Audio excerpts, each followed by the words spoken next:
नमस्कार दोस्तों, बहुत बहुत स्वागत है आप सभी का एक बार फिर से। जी हां दोस्तों, पूरे दिन की कई महत्वपूर्ण और बड़ी खबरें निकलकर सामने आ रही है। जानेंगे सभी खबरों को विस्तार से। तो दोस्तों, खबरों में आगे बढ़ने से पहले वीडियो को एक प्यार भरा लाइक जरूर कर दें।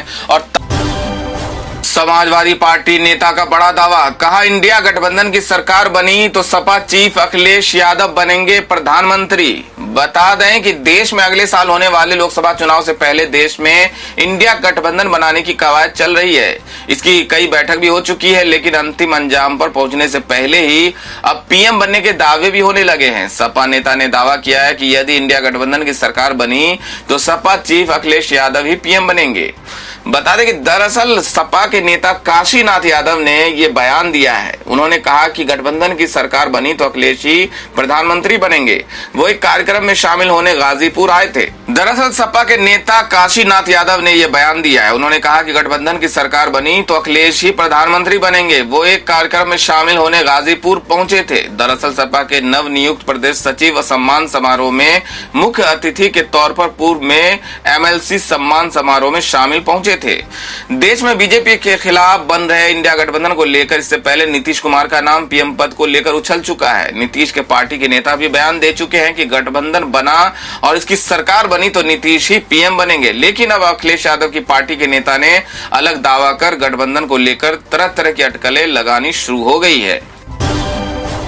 लोकसभा चुनाव से पहले भाजपा को लगा झटका, दक्षिण में छोड़ गया एक बड़ा साथी। एआईएडीएमके ने तोड़ा गठबंधन। बता दें कि लोकसभा चुनाव से पहले भाजपा को बड़ा झटका लगा है। दक्षिण में एनडीए को उसके एक बड़े साथी ने साथ छोड़ दिया है। एआईएडीएमके ने भाजपा के साथ गठबंधन खत्म करने का ऐलान कर दिया है। अन्ना द्रमुक ने घोषणा की कि भाजपा के साथ गठबंधन हमेशा हमेशा के लिए खत्म। अन्ना द्रमुक के उप समन्वयक केपी मुनुसामी ने कहा कि बैठक में एआईएडीएमके के सर्वसम्मति से एक प्रस्ताव पारित किया। एआईएडीएमके आज से भाजपा और एनडीए गठबंधन से सारे रिश्ते तोड़ रही है। उन्होंने कहा कि भाजपा का राज्य नेतृत्व पिछले एक साल से लगातार हमारे पूर्व नेताओं, हमारे महासचिव, ईपीएस और सारे हमारे कार्यकर्ताओं के बारे में अनावश्यक टिप्पणी कर रहा है। वहीं एआईएडीएमके पार्टी द्वारा भाजपा और एनडीए से अलग होने के बाद पार्टी कार्यकर्ताओं ने चेन्नई में पटाखे फोड़े। मध्य प्रदेश चुनाव को लेकर बड़ी खबर निकल के आ रही है कि बीजेपी की 39 प्रत्याशियों वाली दूसरी लिस्ट जारी हो चुका है। 3 केंद्रीय मंत्रियों को भी टिकट। बता दें कि मध्य प्रदेश विधानसभा चुनाव की उल्टी गिनती शुरू हो गई है, जिसकी तैयारियां में सभी दल लगे हुए हैं। इसी बीच सोमवार शाम बीजेपी ने अपने प्रत्याशियों की दूसरी लिस्ट जारी की, जिसमें 39 नेताओं के नाम हैं। इस बार कई जगहों पर बड़ा उलटफेर भी देखने को मिला, क्योंकि पार्टी ने 7 सांसदों को भी टिकट दिया है। बीजेपी ने नई लिस्ट के मुताबिक पार्टी के दिग्गज नेता कैलाश विजयवर्गीय इंदौर विधानसभा 1 से चुनाव लड़ेंगे, जबकि दिमनी से केंद्रीय मंत्री नरेंद्र सिंह तोमर को उम्मीदवार बनाया गया है। वहीं नरसिंह से प्रहलाद पटेल मैदान में उतारे गए हैं। इसी तरह फग्गन सिंह कुलिस्ते निवास विधानसभा से चुनाव लड़ेंगे। इससे पहले बीजेपी ने अपनी पहली लिस्ट 17 अगस्त को जारी की थी। उसमें भी 39 ही उम्मीदवारों के नाम थे। ऐसे में देखा जाए तो पार्टी अब तक कुल 78 उम्मीदवारों की घोषणा कर चुकी है। मध्य प्रदेश विधानसभा में कुल 230 सीटें हैं, जिसमें बहुमत का आंकड़ा 116 है। पिछले चुनाव में कांग्रेस ने अच्छा प्रदर्शन किया और 114 सीटें जीती, जबकि बीजेपी 109 पर ही सिमट गई थी। वहीं बसपा ने 2 और अन्य दलों ने 5 सीटों पर जीत हासिल की थी। कांग्रेस ने अन्य और बसपा के समर्थन से सरकार का गठन किया, साथ ही कमलनाथ को मुख्यमंत्री बनाया। हालांकि सरकार 15 महीने में ही गिर गई थी। उस वक्त ज्योतिरादित्य सिंधिया की अगुवाई में कई विधायकों ने बगावत कर दी थी, जिसके बाद शिवराज सिंह चौहान फिर से सीएम बने थे। प्रशांत किशोर बोले, पीएम मोदी को जिसके लिए वोट दिया हो रहे हैं वो सभी काम। नीतीश पर दिया ये बड़ा बयान। बता दें कि चुनावी रणनीतिकार से नेता बने प्रशांत किशोर इन दिनों बिहार में जन सुराज यात्रा निकाल रहे हैं। बिहार के मुजफ्फरपुर में लोगों को संबोधित करते हुए उन्होंने कहा, पीएम मोदी को आपने जिन मुद्दों पर वोट दिया है वो कम थोड़ा या ज्यादा हो ही रहा है। साथ ही उन्होंने बिहार के सीएम नीतीश कुमार पर भी बयान दिया। चुनावी रणनीतिकार प्रशांत किशोर की पदयात्रा बिहार के मुजफ्फरपुर पहुंच चुकी है। यहाँ लोगों को संबोधित करते हुए उन्होंने कहा कि आपने जिन मुद्दों को लेकर वोट दिया है उस पर कम या ज्यादा काम हो ही रहा है। वो इस दौरान पीएम मोदी और बिहार के सीएम नीतीश कुमार के कामकाज पर भी खुलकर बोले। मुजफ्फरपुर में जन सुराज यात्रा के दौरान लोगों को संबोधित करते हुए प्रशांत किशोर ने नरेंद्र मोदी पर तंज कसते हुए कहा, हम बिहारियों ने अपने घर में 5 किलो अनाज के लिए ही पीएम मोदी को वोट दिया। भले ही राज्य में भ्रष्टाचार और चोरी के कारण इसमें कुछ कटौती हो रही है, लेकिन कम से कम 4 किलो अनाज तो आप ले ही रहे हैं। हम लोगों ने राम मंदिर बनाने के लिए वोट दिया है। यहाँ बिहार में सड़क, स्कूल, नाली और फैक्ट्री बने या न बने, लेकिन अयोध्या में भगवान राम का भव्य मंदिर बन रहा है। आगे उन्होंने कहा कि हम बिहारियों ने मोदी को घर घर एलपीजी सिलेंडर देने के लिए वोट दिया और वो भी मिल रहा है, फिर चाहे उसकी कीमत कितनी भी क्यों ना बढ़ गई हो। गुजरात की कहानी सुनकर ही आपको उनको 2 बार सत्ता पर बैठाया, इतना समर्थन दिया। रोज उनका चमकता चेहरा आप टेलीविजन पर देखते ही होंगे। गुजरात में वो बुलेट ट्रेन चलवाने की बात कर रहे हैं और आपके बच्चे वहां जाकर मजदूरी कर रहे हैं।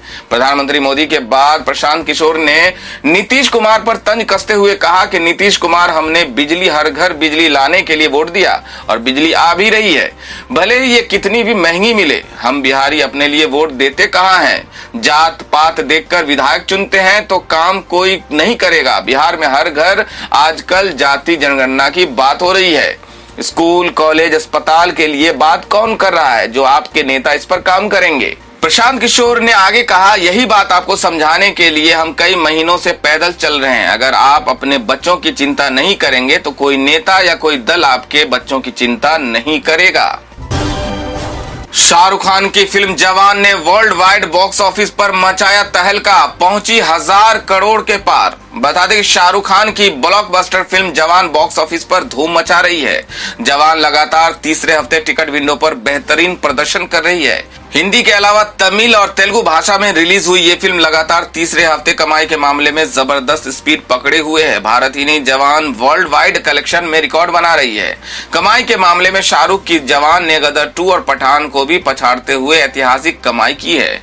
इटली के निर्देशन में बनी शाहरुख खान स्टारर फिल्म जवान के रेड चिलीज एंटरटेनमेंट ने सोशल मीडिया पर खुलासा किया कि फिल्म कमाई के मामले में 1000 करोड़ क्लब में शामिल हो चुकी है। जवान का कुल कलेक्शन 1000 करोड़ को पार कर गया है।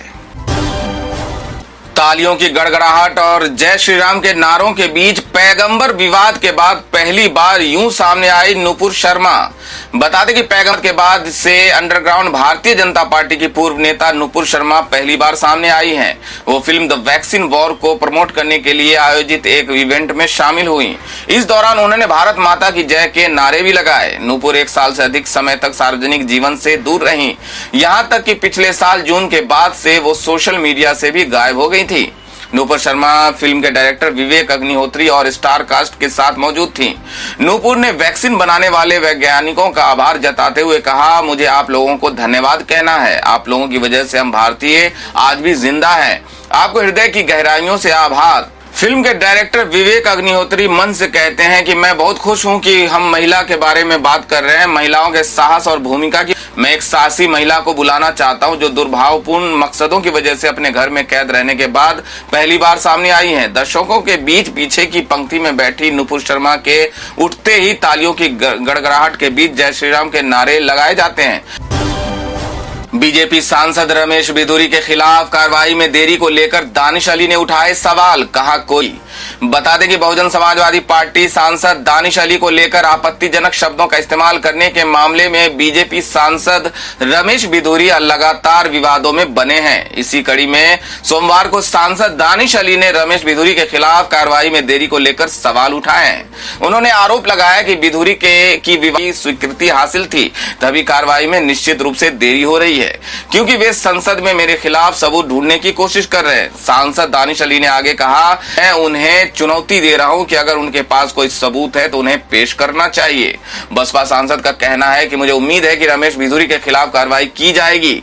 जो लोग इस देश के संविधान में विश्वास रखते हैं वे चाहते हैं कि कार्रवाई की जाए। ये केवल अकेले दानिश अली के बारे में नहीं है। उन्होंने आगे आरोप लगाते हुए ये भी कहा कि अगर बीजेपी कार्रवाई करने में ईमानदार होते तो वो रमेश बिधूरी से क्यों मिलते, क्योंकि सब कुछ रिकॉर्ड में है। क्या वे कोई नई कहानी गढ़ने की साजिश रच रहे हैं? दरअसल बीती 21 सितंबर को लोकसभा में सदन की कार्रवाई हुई। इस बीच बीजेपी सांसद रमेश बिधूरी ने बसपा सांसद दानिश अली को लेकर आपत्तिजनक शब्दों का इस्तेमाल किया।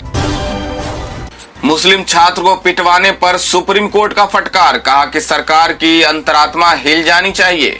बता दें कि उत्तर प्रदेश के शामली के एक निजी स्कूल में मुस्लिम बच्चे की अन्य छात्रों से पिटवाई करवाने के मामले में सुप्रीम कोर्ट ने तीखी टिप्पणी की है। अदालत ने कहा है कि यदि आरोप सही है तो फिर इस घटना से सरकार की अंतरात्मा हिल जानी चाहिए। इस मामले में आरोप है कि स्कूल की प्रिंसिपल तृप्ता त्यागी ने एक मुस्लिम बच्चे को दूसरे छात्रों से पिटवाया था और उसे लेकर सांप्रदायिक टिप्पणियां भी की थी।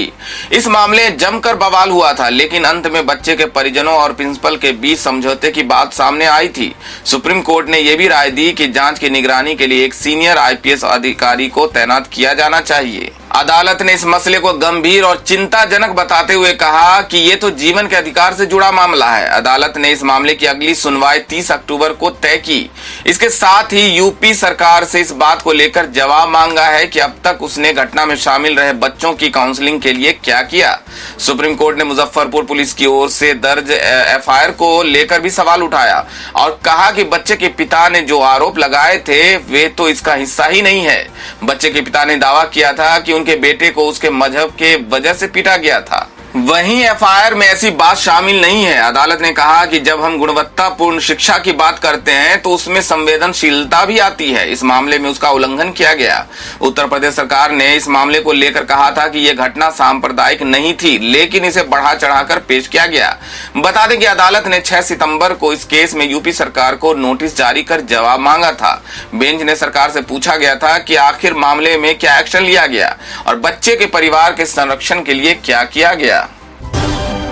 तो दोस्तों, ये थी अब तक की सभी बड़ी खबरों की अपडेट्स। टुडे ब्रेकिंग न्यूज और लेटेस्ट खबरों को देखने के लिए हमारे चैनल को सब्सक्राइब जरूर कर लें। वीडियो को लाइक और शेयर भी जरूर कर दें। वीडियो देखने के लिए बहुत बहुत धन्यवाद।